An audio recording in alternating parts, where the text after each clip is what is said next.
Procurement Head, President Laura Anting, for the roll call of attendance. Ay, magandang umaga sa ating lahat para po sa attendance for today's activity. Sa pinamumunuan ni back person, Ma'am Emily Ventura, our back vice chairperson, Ma'am Maylin Tansalio, the regular members, Ma'am Ana Marie Taplason, Present. Ma'am Grace Rios, nakita rin po ang presence ng ating PWG, headed by Ma'am Arby. Sorry po. Para po sa back for goods, sorry po, si Ma'am Jocelyn Bonbon. Okay, thank you. Okay. So, for the TWG, headed by our Ma'am Alfie Makatangay, her members, Ma'am Cristal Mendoza, Sir Lori Sendito, Ma'am Hadsit Peron, Ma'am Presica Bacosta, Ma'am Lila Cascara, sorry po, Sir Irvin Royoke, and also our back secretariat members, Ma'am Lita Lapa, then Denise Carantang, sorry, Sir Ray Cabildo, Ma'am Cassandra Estambal, Present. and Ma'am Hazel Carpeta. Thank you po. Thank you so much, Engineer Anting. We shall now proceed for the other. We have 5 members present, so we constitute a quorum.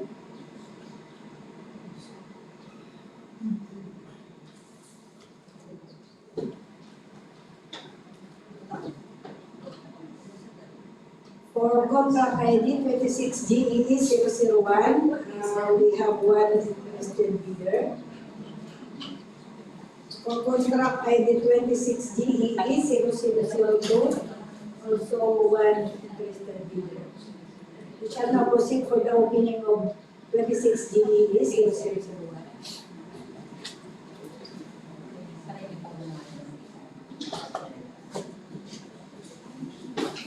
Kaya? Okay. Okay na. Okay.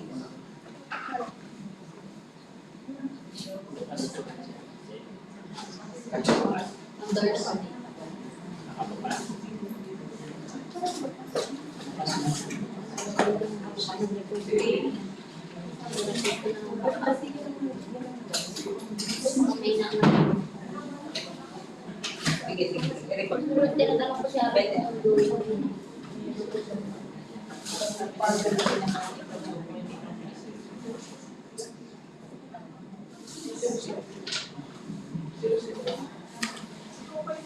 Dito lang.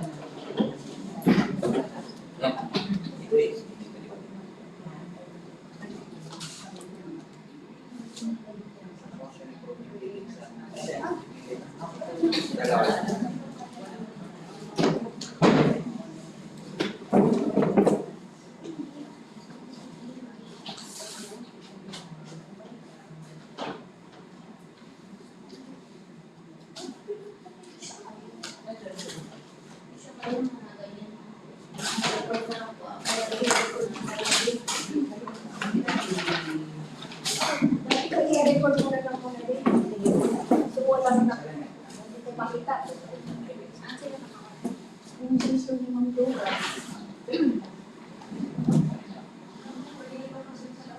Natatak.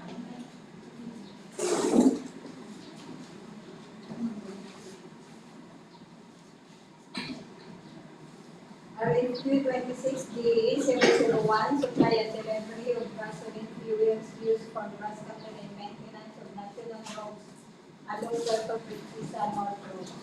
Supplier, Horizontal Development Company Incorporation.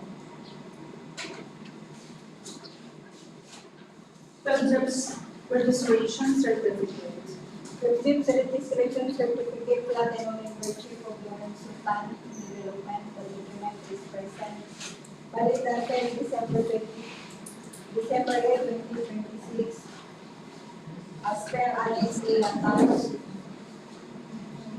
6 certificate registration November 18, 2014, mayor's permit expiration date December 31, 2026. Tax clearance expiration date July 4, 2026.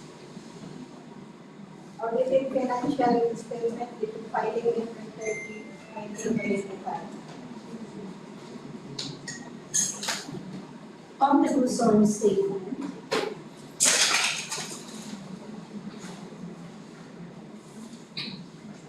Omnibus on statement of Lorenzo Tanda document is present with signed and duly notarized.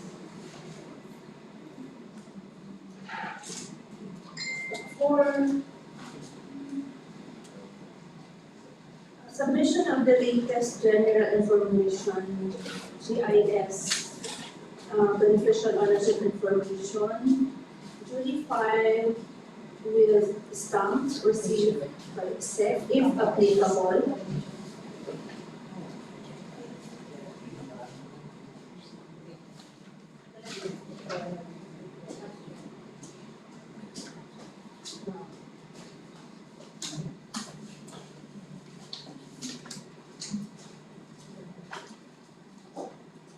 General information sheet of the candidates to be signed.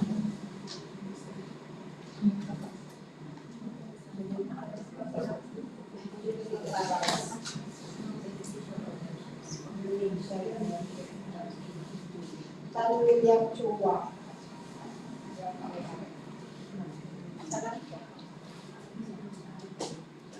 Delivery period, 30 calendar days.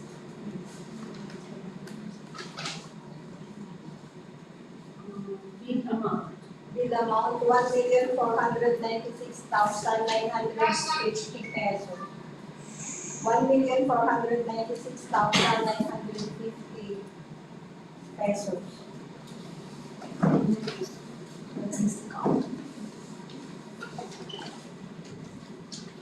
for 26 GEE 0001, bid amount of Lorenzo Tan Development Company Incorporated, 1,496,950. Ma'am Denise Pasuyo, so below ABC, pass. Let's now proceed for 26 GEE 000.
RFQ 26 DE 002 supply and delivery of diesel fuel for use of PV equipment and service vehicle assigned at maintenance station. Supplier Lorenzo Tan Development Company Incorporated. Certificate of Phelps registration, Philippines Registration Platinum Membership of Lorenzo Tan Development Company Incorporated is present, valid until December 8, 2026. As per Annex A attached, 6 certificate, registration date November 18, 2014. Mayor's permit expiration date December 31, 2026. Tax clearance expiration date July 4, 2026. Audited financial statement is filing April 30, 2025. omnibus source statement,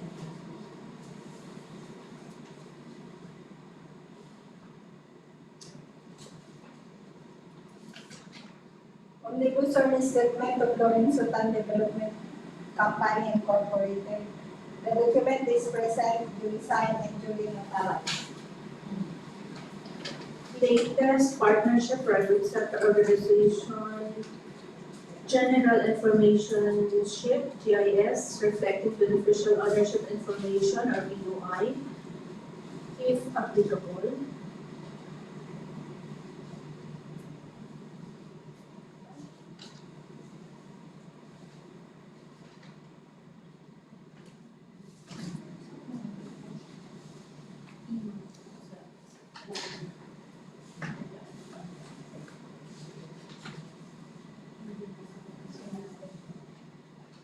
Beneficial ownership of Lawrence Sultan, the document is present, duly signed, and duly notarized.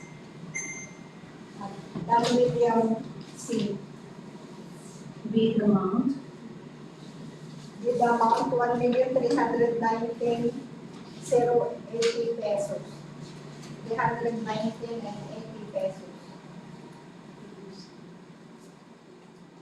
No discount.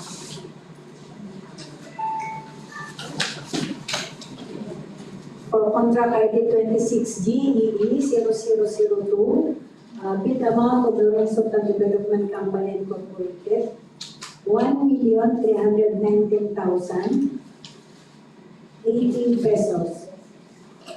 Below ABC, pass.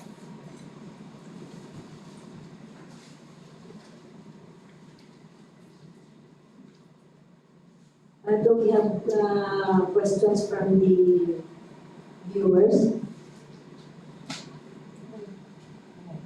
Any clarification from other bank members, PWG? None, Madam Chair. I will read some reminders. Please be informed that all submitted bids will undergo bid evaluation and cost qualification by the bank PWG to determine the lowest calculated and responsive bid. Another reminders, in adherence of the department policies, please be reminded of the strict implementation of Department Order Number 28, Series 2024, the three-strike policy in the procurement of infrastructures, goods, and consulting services contracts.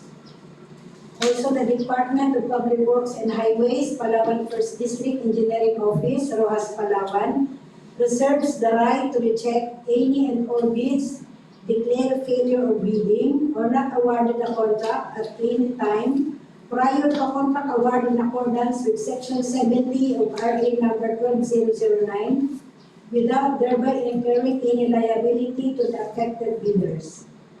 Also reminded that this procurement process shall be governed by the provisions of RA 12009 and its IRR.